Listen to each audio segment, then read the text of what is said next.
5 players who impressed Arne versus Preston as Liverpool pre-season begins. Liverpool began their pre-season with a 3-1 victory over Preston North End, but the significance of the occasion stretched far beyond the result.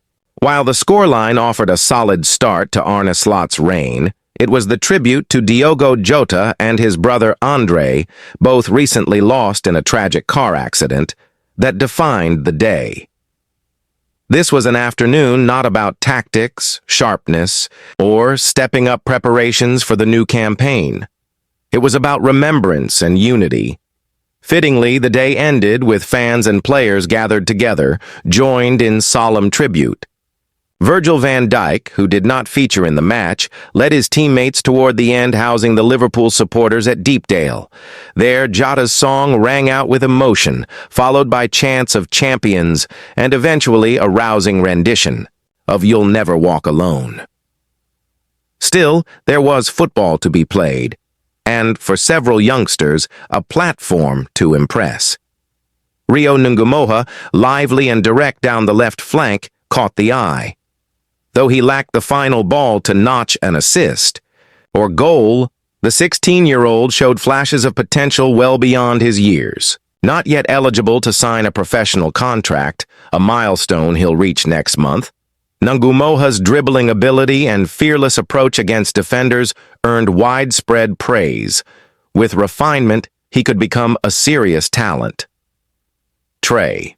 Nyoni, too, delivered a quietly confident display in midfield. His composure was notable, and his technical precision even more so, completing all 29 of his attempted passes. Signed from Leicester City 2 years ago, Nyoni is beginning to justify the investment with maturity well beyond his age. Among the senior players, Connor Bradley and Darwin Núñez stood out. Bradley's smart finish at the back post opened the scoring, a reminder of his growing influence at right back. Núñez, meanwhile, was relentless in his running, and his determination paid off when he pressured a defender into a mistake and calmly rounded the goalkeeper to double Liverpool's lead. Given uncertainty surrounding Núñez's future, it was a performance that reminded fans why they continue to believe in his potential. After scoring, he made an emotional gesture toward the sky, dedicating his goal to Jota. Later in the match, new signings Jeremy Frimpong and Milos Kerkez were handed their unofficial debuts by Slot, offering supporters a first glimpse at the players expected to play prominent roles this season. With Trent Alexander-Arnold now departed and questions surrounding Andy Robertson's long-term fitness and form, both newcomers have major roles to fill. Frimpong, signed for $40 million from Bayer Leverkusen, showcased his trademark attacking runs, frequently drifting into advanced areas between Núñez and Ben Doak. However, the Dutchman looked rusty at times. A miscontrol from a cross-field ball by Curtis Jones cost him possession in a promising position. A reminder that pre-season is, above all, a time to regain rhythm. Still, Frimpong's positional instincts were evident, and his attacking mindset is a promising sign of what's to come. On the opposite flank, Kerkez, brought in from Bournemouth for over $50 million, offered a more dynamic display. He replaced Robertson at halftime and immediately embraced a more liberated role on the left, often operating like a winger. One early dart behind the Preston backline should have led to a chance, but Cody Gakpo's pass was overhit. Nonetheless, Kerkez kept pushing forward, a slick through ball to Núñez, a deft 1-2 to join the attack, and a free kick earned after spinning past 2 defenders showed his creative flair. The Hungarian continued to be involved in Liverpool's best moves. During the second half, one such sequence began with Kerkez winning the ball and ended with Wataru Endo having a goal-bound effort blocked.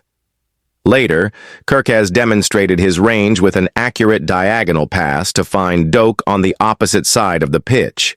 Defensively, he also impressed. As the match entered stoppage time, he snapped into a tackle with perfect timing to recover possession, an encouraging sign of his tenacity and work ethic.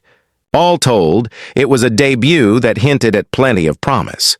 Ultimately, while the match offered tactical notes and individual highlights, those took a back seat to the deeper emotions at play. The game marked Liverpool's first since the tragic passing of Jota and his brother, and the atmosphere was understandably heavy.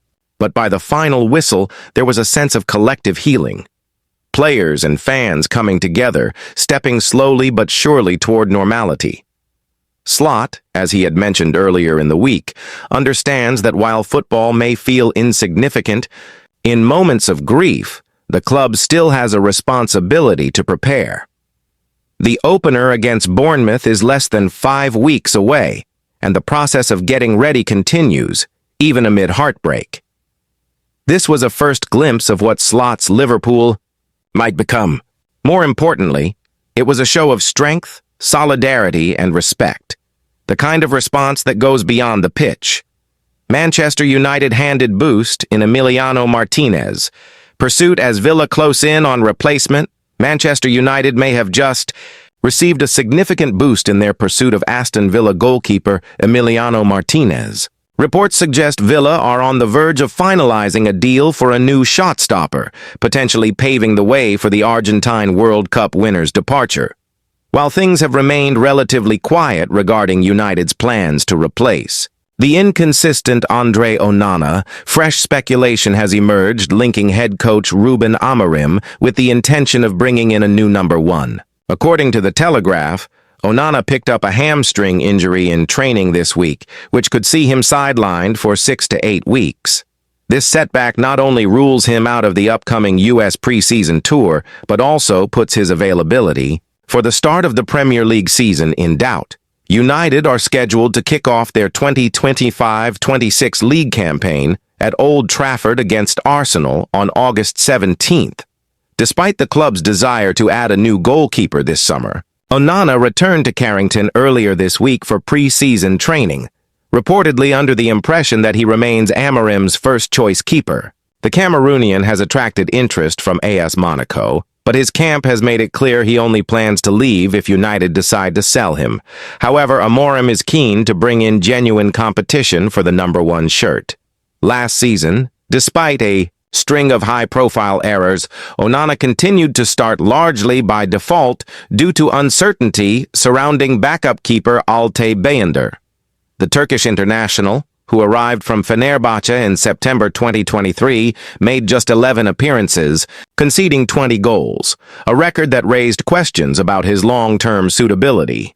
United extended veteran goalkeeper Tom Heaton's contract by another year last month, cementing his role as third choice for the upcoming season. That leaves Bayındır's spot in jeopardy, with the club now looking to bring in a more dependable second-choice keeper. With Bayındır likely to be sold this summer, United's search for his replacement could intensify, especially with Onana sidelined. In the meantime, Bayındır may get an unexpected lifeline, expected to feature heavily throughout preseason. Alternatively, the club may use Onana's injury as the perfect opportunity